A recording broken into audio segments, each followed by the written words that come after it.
Let's just start on AstraZeneca. Interesting line we heard from of course, the Deputy Chief Medical Officer, that it was likely connected. This will get a lot of people thinking, oh, well, there's some sort of risk. What did you make of that comment? And, do we need to stress how incredibly rare these conditions are? Yes, Tom. So it's a really interesting situation we're in. Basically, AstraZeneca, the only question about AstraZeneca is in younger people, and we're not at that stage of the rollout yet. So it's actually not a reason why people who are eligible this minute shouldn't go and get the AstraZeneca. But the issue is going to be, it's really complex about how you measure whether there's an excess rate of these clots or whether it's just the normal rate. Because millions of people around the world are now getting the AstraZeneca vaccine. And so you'd expect, just in the normal course of life, that there will be a number of clots. And so what you have to do is say, is the rate in these people that have been vaccinated higher than the rate you'd expect? And because there are such small numbers, you've got this statistical variation that you have to take into account as well. And so you might have lots of clots, but it might not be an excess rate at all. So, yeah, we're talking about, let's put some figures out there. In some countries, I've seen different figures out there, but you might have 2 per million for non-vaccine and then 5 per million with vaccine. You say, well, 2.5 times more people, but it's 2 versus 5. It might not stack up. Did it then surprise you that we had that comment from our own authorities? It's likely connected? Yes, it does surprise me, because the previous report from the European Medicines Agency, they looked at the last scare a couple of weeks ago. A couple of countries held off on using AstraZeneca, and then they started again, so it's been looked at in the context of lots and lots of people getting vaccinated. But it's still, it's appropriate for authorities to be cautious. It's appropriate for authorities to keep on looking at this, to review it every week as more information comes available. Right, and that's the thing. We've had issues with all sorts of medical procedures, with medicines, all sorts of things before, and often you don't find out the full extent until a mass rollout like this. So no one's pretending it's not possible. With vaccine hesitancy, though, already, is this headline going to ward more people, scare more people off? So it is, Tom. It is a balancing issue. As I said, the issue is about clots in young people, where the excess rates might be present.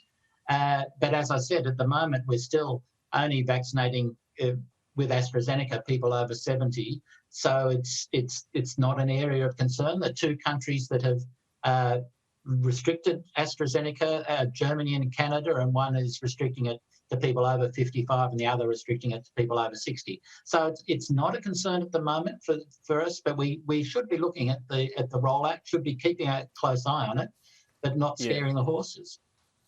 Yeah, which, let's be honest, there's never had something that's had more scrutiny on it. I just want to get into some of the claims and counterclaims on the vaccine itself. So let's go through them. The European blockade, if you like, has that significantly hurt the government's timeline, the overall timeline for rollout, or do you see that as a cop-out? It's both. It's both, Tom. So, before we had the blockade or the blocking of the vaccine shipments, the government had set a target of 4 million. Then the blockages started to occur, and they revised the target down to 2 million, quite legitimately in my view. But the problem is, even at the new target of 2 million, they only got 680,000 done. So, yes, the blockade, the blockage of the international supply chain was important, but it doesn't explain the train wreck of the vaccination rollout. Right, so it's not as hard a fail, if you like. That makes sense. What about the states? From the amount they've been supplied, should they, and I know we're in a bit of a blind spot at the moment, some figures emerged last week courtesy of the Daily Telegraph, but should they have used a higher percentage of their doses? What do you think of their excuse they didn't have full transparency on when they were arriving? Were they too cautious on keeping second doses? Yeah, so Tom, the stories I hear from both GPs and the states is that they had no insight into how many vaccines were going to turn up at their front door on any given day of the week. and you had GPs booking hundreds of patients and then getting 10 doses. I mean, and the state's saying exactly the same thing. They got deliveries on the Friday and told you have to have it out on the Monday, and you just can't. You've got to plan. You've got to book people. You've got to have systems in place, and you can understand that on any given day, if they don't get told how many they're going to have lots and lots of stuff, lots and lots of doses on hand. So I'm really sympathetic with the states and the GPs who are complaining about the lack of knowledge about what's actually. How do we sort of make a call on that then? Because a lot of what you've said, and look, we've heard it too. We've had people on the program as well talk about those issues, talk about GP clinics as well, bigger ones that might be able to do this more efficiently, only getting a certain number of vaccines. But it all feels anecdotal so far. How do we drill down to know what's really happening? Is that possible? Yeah, so the government needs to be actually saying how many have been delivered. I mean, last year we had daily 2-hour press conference, how many cases there were and so on. This time the information about the vaccinations is coming out a bit slower, and we're not getting the full story, Tom. How many have actually... say no to transparency. Exactly. How many have actually come out of the CSL warehouse and so on.